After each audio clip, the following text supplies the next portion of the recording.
These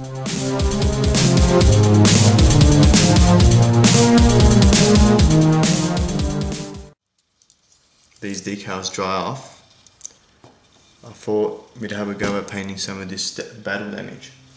Now for that, I'm going to go back to my metallics. Same repertoire really that we used for our dry brushing exercise. So I'll use some bolt gun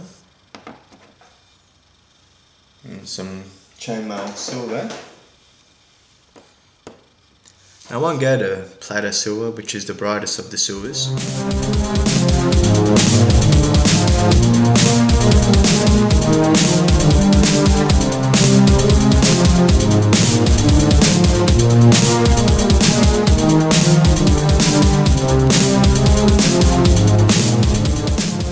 So that's the base coat.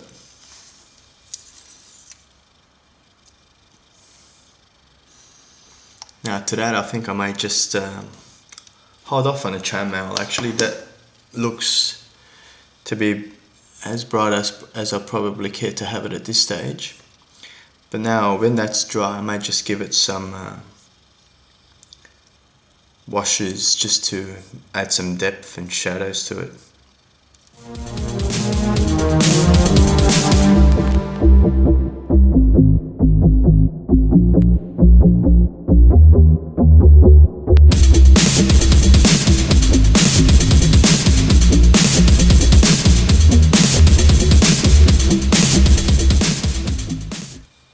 Using a finer brush, I might just pick out some of the minor dents we made with the rotor tool.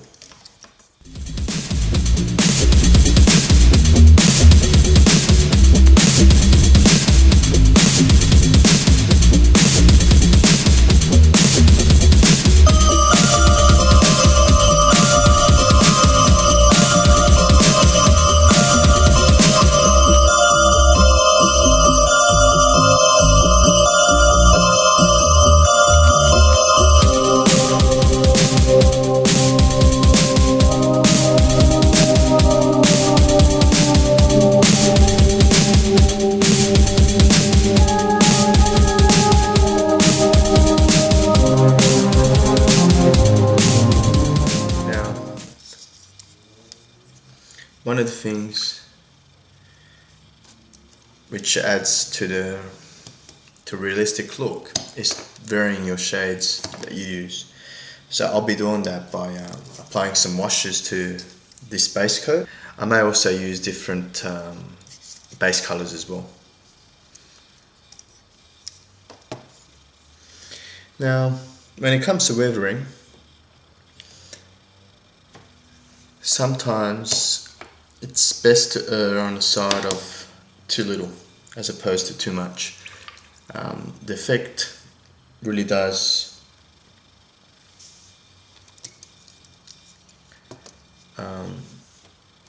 almost sort of creep up on you, and before you realise, you know, the thing looks different to what you had in your mind's eye. Now one of the things aircraft modelers do quite well is that they tend to pick out you know, hatches, is that the word? You know, like pilot compartments and stuff like that to indicate wear and tear, where, you know, the pilots are going in and out of the aircraft. So I'm going to try to replicate the same thing by just running a fine brush with some slightly thin paint along these access hatches.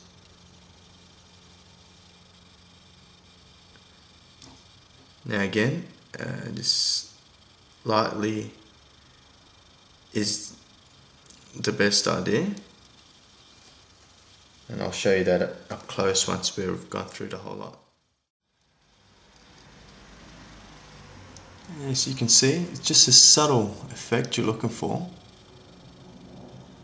So subtle that I'm not even quite sure if we'll pick it up on camera.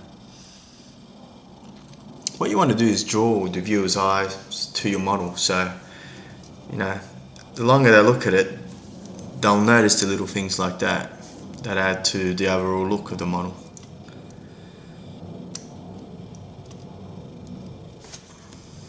we're getting there. Now, as I was working through this, it occurred to me that in this wound that we created here, I may just drop or go over it with some smoke grey from Gunzi. Now, from memory, this Gunzi paint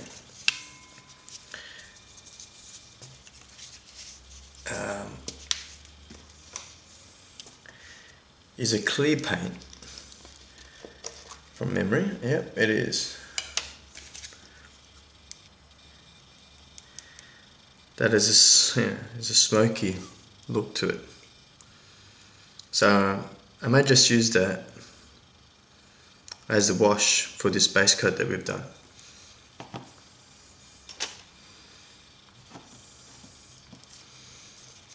See if you can pick the colour up on camera.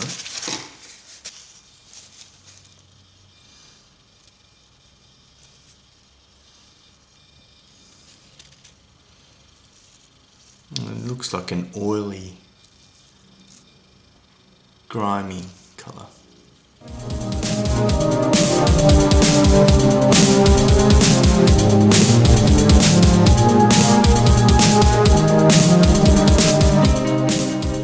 That paint's not dry yet, but you can already see how it's dulled if we compare it to the untouched raw paint. You can see it's already darkened it quite considerably.